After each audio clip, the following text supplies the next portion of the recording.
Bismillahirrahmanirrahim. Assalamualaikum warahmatullahi wabarakatuh.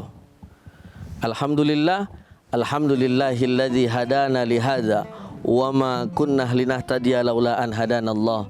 Asyhadu an la ilaha illallah wahdahu la syarikalah wa asyhadu anna Muhammadan abduhu wa rasuluhu la nabiyya ba'dah. Tribuners dimanapun kalian berada, Allah Subhanahu wa ta'ala memerintahkan kita untuk selalu mengambil manfaat apa yang ada di muka bumi ini.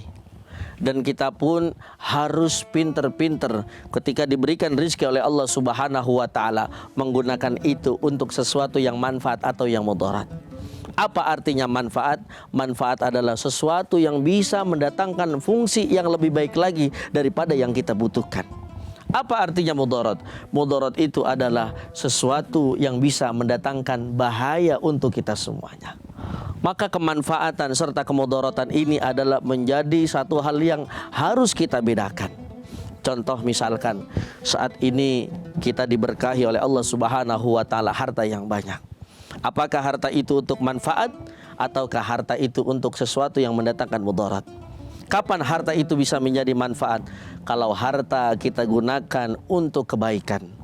Contoh, ada pesantren sedang dibangun, kita gunakan harta kita itu untuk membangun pesantren. Ada misalkan anak yatim yang sudah memang tidak punya seorang ayah, maka harta yang kita miliki bisa mendatangkan manfaat untuk mereka-mereka yang membutuhkan.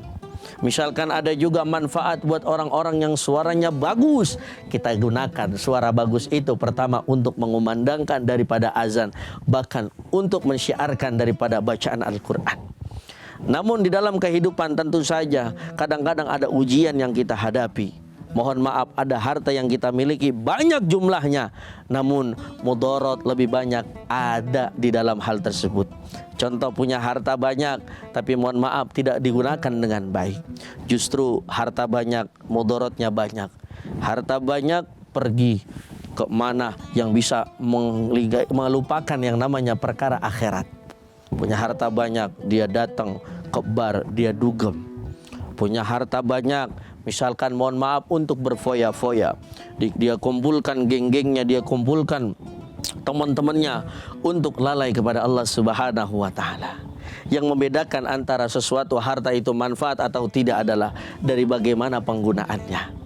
Kalau penggunaannya baik dan tepat, maka insya Allah harta itu akan menjadi harta yang manfaat. Tapi sebaliknya, kalau misalkan kita gunakan dengan sesuatu yang tidak tepat pada tempatnya, maka harta itu akan mendatangkan mudarat. Tribuners yang dirahmati oleh Allah Subhanahu wa ta'ala, termasuk kita sebagai manusia biasa, harusnya ketika diberikan anugerah oleh Allah Subhanahu wa ta'ala berupa pikiran, kita harus bisa berpikir kira-kira mana yang bisa mendatangkan manfaat serta mudarat. Saat ini zaman penuh dengan kemodernan, canggih sekali, kita pegang handphone pun bisa mendatangkan manfaat serta mudarat. Kapan handphone itu bisa menjadi manfaat? Kalau handphone kita gunakan untuk kebaikan, kita gunakan handphone untuk berkomunikasi, untuk bersilaturahmi. Maka kalau handphone kita gunakan untuk bersilaturahmi sesuai dengan sabda Nabi Muhammad sallallahu alaihi wasallam, man ahabba ayyubsata alahu fi rizqihi wa yunsa'alahu fi atharihi falyasil rahimahu. Siapa yang menggunakan handphonenya untuk bersilaturahmi, orang jauh di sana sampai ke kita silaturahmi, maka Allah akan berikan dua ganjaran. Yang pertama, Allah akan panjangkan umurnya dan Allah akan luaskan rezekinya. Amin ya rabbal alamin. Sebaliknya, handphone pun yang kita miliki, gadget, bisa mendatangkan mudarat. Kalau apa? Kalau kita gunakan mohon maaf tidak untuk yang baik-baik. Punya HP menjauhkan kita dari Al-Quran, punya handphone menjauhkan kita dari persaudaraan dan lain-lainnya. Maka dari itu, bulan suci Ramadan, bulan yang mulia ini, mari kita harus bisa membedakan mana yang manfaat, mana yang mudarat, mana yang mendatangkan keberkahan, mana yang mendatangkan kesia-siaan, sehingga kita semuanya menjadi manusia yang terpilih, menjadi manusia yang beruntung dunia dan akhirat. Amin ya rabbal alamin.